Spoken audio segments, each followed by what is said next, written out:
Welcome, people, to Whale Talks Wrestling episode 83. I want to say 83. 83 is right.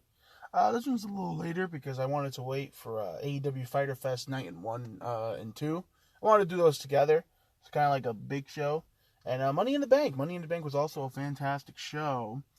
I was going to push it back a little longer to do the New Japan show from today, but I'll just give New Japan its own episode because, everyone knows how much I love New Japan. So let's get right into it. This has been a very fantastic week for wrestling. It's just so nice having the fans back. They really do make all the difference. But we started off with AEW Fyter Fest Day 1 with Jon Moxley versus my guy right here, Machine Gun Carl Anderson, real OG, for the IWGP US title. I love this US title so much. I'm like this close considering getting a replica of it because I've only wanted the IWGP, the original, the other world title. The new one's growing on me. It's the old Network and Pair. And the world title, Big Gold. I don't know, man. This U.S. title, it's probably on my top 5 favorite title designs. But Mox is back with the wild thing. He's going crazy. Look, he's about to beat up half the fans in there. Kingston and Gallows go at it from the start. Big forearm exchange to start off between Mox and Carl.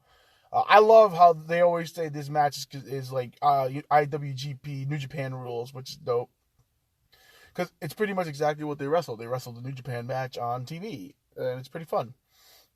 Suplex on the ramp by Carl. That looked nice. Gun stun with the rope by Carl for a near fall. Mox with a German. Carl no-sells, hits the rocket kick. Then he no-sell, hits the loony line. We got the return of the loony line. The old Nigel McGuinness gimmick. Carl with the fucking nastiest, sickest Rikishi driver. I don't know if he meant to do it on purpose, but he kind of stumbled a little bit, and he looked like he just Owen Hart the fuck out of him, bro. It was awesome. I wish that was his finish instead of the gun stun. I fucking love Rikishi drivers. They're like one of my favorite moves. Top rope gun stun. Moxley kicks out. Might be one of the only people to kick out of that recently. Mox with a roaring elbow. Carl no-sells. Actually hits the gun stun for a near fall. Mox the Death Rider for the win. Awesome match. Like I said, it shows people how good Machine Gun Carl Anderson can be and has been. You know what I'm saying? Like, I always remember hyping up this dude so much. I loved his work in Ring of Honor and loved everything he was doing in New Japan. It's just like, guys, saw him only in WWE, even in TNA, But, like, It's just like, ugh. It's like if people only knew how good this guy actually was. Like, he's pretty damn fucking good. He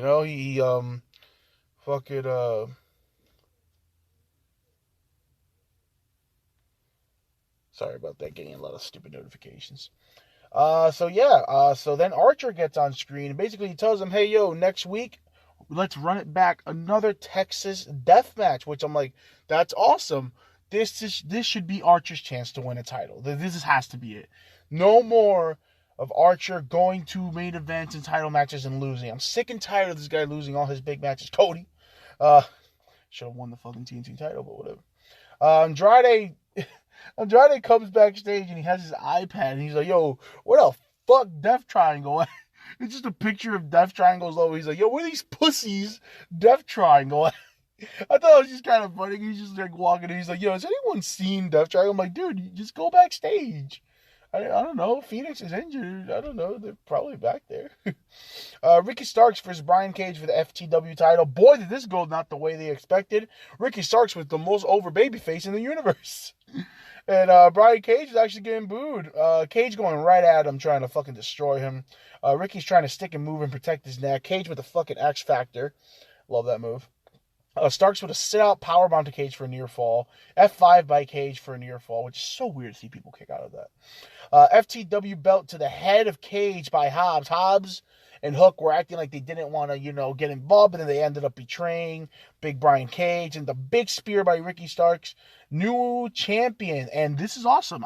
Ricky Starks, FTW champion. Like I said, I know a lot of people shit on the FTW title, but I love the FTW title. That's the last title I'm ever going to get, because just for Taz. But holy shit, was Ricky Starks over as shit. I don't know how this is going to work out with him being the fans back and all that stuff. Cody comes out, and anytime I say Cody Rhodes' name, this could go either really bad or really good or really weird. So, he comes out, he's like, I want to fight Aleister Black. We're in Fyter Fest. Let's have a fight. Because, how Cody just randomly starts yelling at us in his promos. Black cuts a promo on the screen, tells a story, which is actually a really good callback. A lot of people didn't bring this up, but this is almost the same story about the horse and, getting shot down and all that stuff that heel Cody told on Dustin when they had their crazy fucking no DQ match. So I thought it was a really good touch. Black teleports into the ring. They have a good pull-apart brawl. Like I said, I'm excited for the match. And Cody's going away, so he's got to put over Black. Pride and Powerful tried to intimidate Tully. Tully a real OG. My boy don't give a fuck. They take a fake crowbar, and they're like, hey, next time we see you, it ain't going to be fake. He's like, get your boys. And Tully's just like, what the fuck? I'll get my boys. Tully don't give a fuck. I love Tully. He's awesome. Hangman comes out. Fantastic pop right here. This is the time, man. This is the time. Says he needs the titles. Don Callis comes out and is like, no. With the Young Bucks and the Good Brothers and Kenny. Matt Jackson's like, you know what? I'm going to go to his face. Let me take care of this. And cuts a really good promo basically saying, you betrayed us for alcohol and your dumb, stupid jobber friends. You're the one that left us, but yet you act like we're the problem. It's actually kind of true, because Hangman's the one that started kind of all these issues. Hangman takes out Matt with a punch to the face. Dark Order makes a save. Kenny goes in the ring and basically cuts a promo saying, you will fail like you have failed at everything. You failed to become the AEW champion with Jericho. You failed to beat me before. You failed in our tag team. Like, he basically told me you're a fucking failure, so I'm really excited for this match. I really hope Hangman goes over, man. Matt Hardy versus my man's Christian Cage. Both my guys right here, bro. I always like the Matt more than Jeff, and I always like Christian more than Edge. So I was just like, yo, this is hard. My heart was hurting. Christian with the reverse DDT, and then for a near fall. Matt Hardy with a crazy, draping DDT on the steel steps. I'm just like, they should have really brought up Christian's concussion history. This would have sold it better. And they didn't. They're just like, oh, Christian, that sucks. Spear by Christian for a near fall. Instant classic frog splash. Well, I really wish that was his finish. By Christian for another near fall. Low blow into the twist of fate. Christian kicked out. They fucking got me. I was like, oh, they fucking got me. Matt locks in the leech. Because, every time he locks in this move, they got to go fucking crazy. The leech. Kill switch, Christian fights out of the leech, and Christian hits the kill switch. Such a stupid name. Come on, man. I'm prettier. But apparently Christian doesn't even like the name of the I'm prettier, so I'm like, that's stupid. Oh my god. HOF, fucking House of Hardy, I think they're called. Go to attack Christian. Jungle Boy and Luchasaurus comes out, make the save, and then Luchasaurus ends up lifting Christian on his shoulders, and Jungle Boy gives him this look of, what the fuck? That's my gimmick! That's my fucking gimmick! I was like, oh shit. You can tell they're playing the siege, thinking that you think Jungle Boy's going to turn heel, but it's going to be Christian. I can't fucking wait. Britt Baker comes out, cuts a really good promo on Nia, basically saying how she's the shit, basically. Sammy Guevara versus some jobber guy from Dark Uda, or they keep pushing this guy for some fucking reason. I think he's okay, but they keep pushing the fuck out of this guy. Sammy with a gigantic pop. Double moonsault miss into a running shooting star press. Double springboard Cody Cutter. And the go to hell for the win. Sammy gets a big win here. QT with a promo, and I fucking love QT. He fucking calls, what does he call Cody? He calls him the golden shovel, the American shovel Cody holds. I'm like, yo, that's awesome. So I guess that feud's still in the back burner. Penelope herself versus Yuka Sakazaki. Nice triple springboard cannonball by Yuka. That was awesome. Magical Girl Splash for the win, and that was it. Penelope looks great. I love her entrance. I love her theme. I love everything. And Yuka's the fucking shit. And I love that theme. It fucking goes crazy.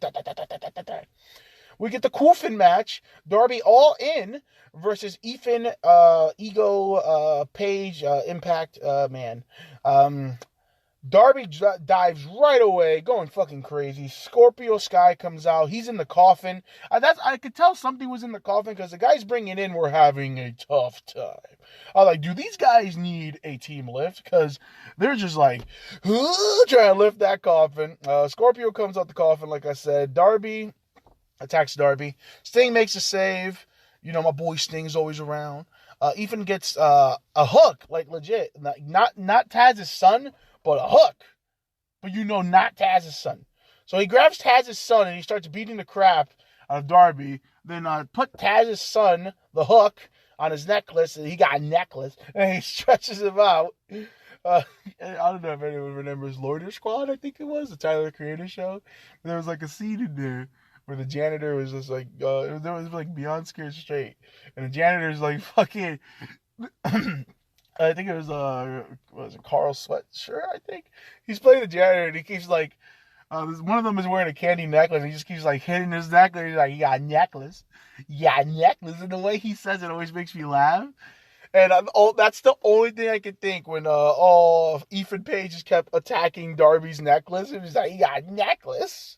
Oh, God. I don't know, it just made me laugh. So then Darby gets Taz's son, puts Taz's son in Ethan's mouth. Wow, that sounds horrible. And starts fish hooking him, you know. Hook Hajime. Ethan is busted open. Ethan, my fucking voice cracked like a 12-year-old. Stung Down Millionaire by Darby for a near fall. Well, not a near fall, but he tries to put him in the... You know what the fuck I mean. Ego's Edge on the steel steps. Jesus, that looked horrible. Oh, my God. Darby dead. He did. Skateboard to the back. Darby wins. Very anticlimactic finish for a very good match. It was a good match, but I didn't like the finish. He's just like, oh, skateboard to the back. And then Ethan legit, like, you know when you spray a bug and they, like, curl up? That's exactly what Ethan Page did. He did, like, and he just went into the coffin. And, of course, he sees the coffin there, and he's like, yo. And then he just dives off the top through the coffin. And, yeah, pretty much he killed this man. This was a good match. This was a very, very, very good episode of Dynamite. We got some New Japan goodness. We got fucking Andrade El Igloo. Andre Igloo Man looking for fucking Death Triangle. Just showing them a fucking logo like, Prince, do you know what these fuckers are? Ricky Starks becoming a crazy babyface somehow. Cody Rhodes yelling at the mic, looking for a fight. Hangman getting a big pop. Matt Hardy and Christian was fucking dope. Sammy Guevara getting a good pop in this stuff. Yuga Sakazaki is back, so you know the ratings are going to go through the roof. And yeah, Fyter Fest night 1 was pretty dope.